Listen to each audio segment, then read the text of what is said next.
दरअसल जी। हम 90s के बाद अगर बात कर रहे हैं साहित्य पे, दरअसल बहुत त्वरित रूप से मुझे पता चला, सूचना मिली, और मैं चाहती थी कि बहुत सारे साक्ष्य उस चीज के लिए रखे जाएं या बात की जाए तथ्यों के साथ। लेकिन क्योंकि 90s के बाद का जो साहित्य है जिसको हम लोग पढ़ते या समझते रहे हैं, दलित साहित्य के रूप में, जो एक शुरुआत होती है, मैं उसी रूप में बात अपनी रखूंगी। क्योंकि देखिए, जब बात लिटरेचर की है तो मंडल कमीशन या उसका प्रभाव मैं देखती हूँ कि दलित लिटरेचर या लिटरेचर पर उस तरह से नहीं आया। वो एक शुरुआत, मतलब वो एक प्रोग्रेसिव स्टेप हो सकता है, लेकिन उसका प्रभाव कहीं हम साहित्य पर देखते हैं ऐसा मुझे नहीं लगता दलित साहित्य में।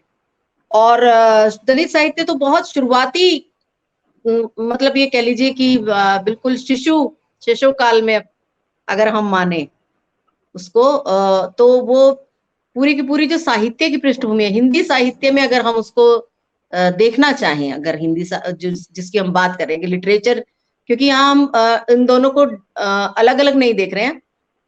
वहां जहां से हम ले रहे हैं वहां से वो हम पूरा लिटरेचर को देख रहे हैं।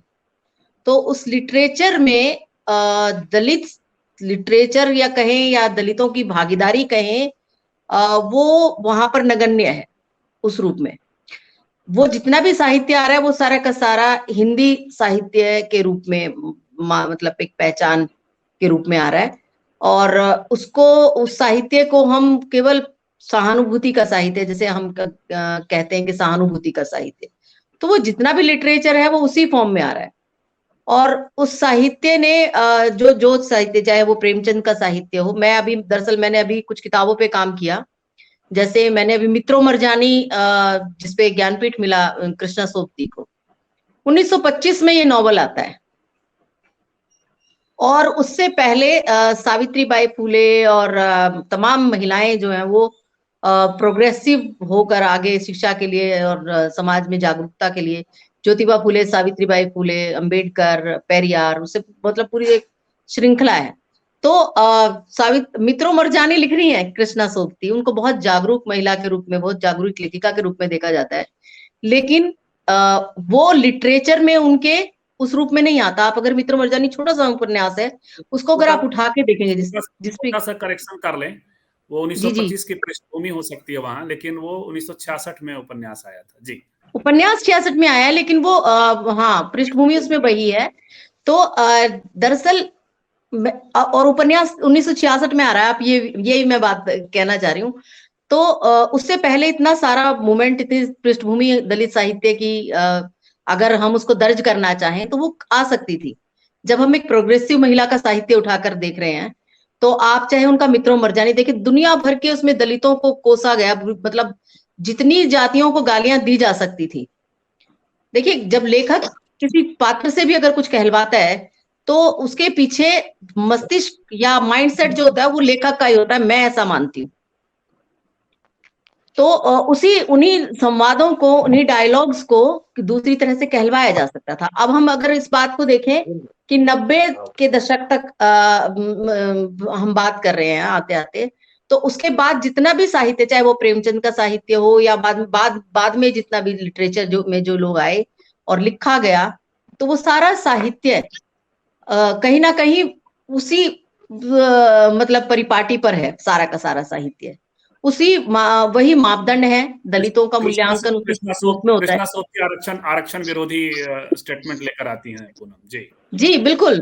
और आरक्षण विरोधी, दलित विरोधी, आप उनका जो बाद का नॉवल है, अगर आप जो हिंदुस्तान गुजरात से पाकिस्तान, गुजरात तक में अगर आप देखेंगे, तो उसमें वो साफ साफ लिखती हैं कि ये जो झंडा उठाकर ये लोग जो चल रहे हैं दलित, और हमें तो इनसे मतलब हम कोई वो मूर्ख कहती है उनको वहां पर, कहते हैं कि मूर्खता है ये, मतलब सोसाइटी में। और वो अपने आप को एक्सप्लेन करती है कि हम सोबती ब्राह्मण है, सोबती ब्राह्मण जो श्रेष्ठ माने जाते हैं, वो एक्सप्लेन करती हैं उसमें।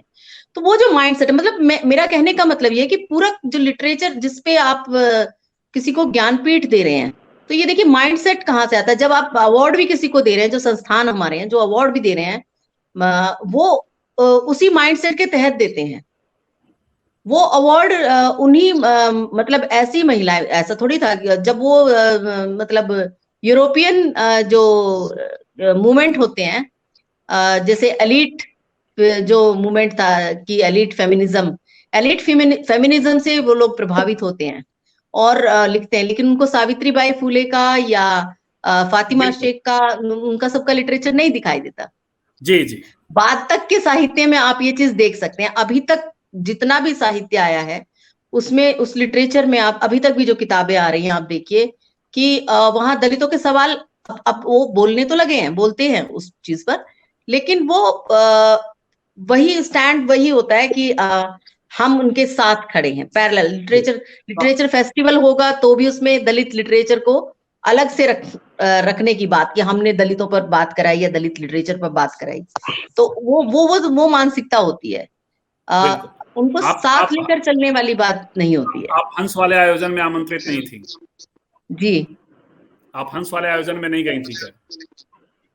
मैं आमंत्रित ही नहीं थी, और दरअसल उन दिनों थोड़ी सी मेरी व्यस्तता ये रही कि मैं दर्शक के तौर पे उस तरह से नहीं भी जा सकी। मैंने तो वो ऑनलाइन देखा कि कौन कौन लोग वहां पर मतलब कार्यक्रम हुआ। अच्छा, अगले दिन मैंने ये देखा कि जितने भी लोगों को बुलाया गया था, मतलब दलित लिटरेचर पर चर्चा कराने के नाम पर जिन महिलाओं को बुलाया गया, वो एक अलग ग्रुप को बुलाया गया और अलग दिन उसको रखा गया।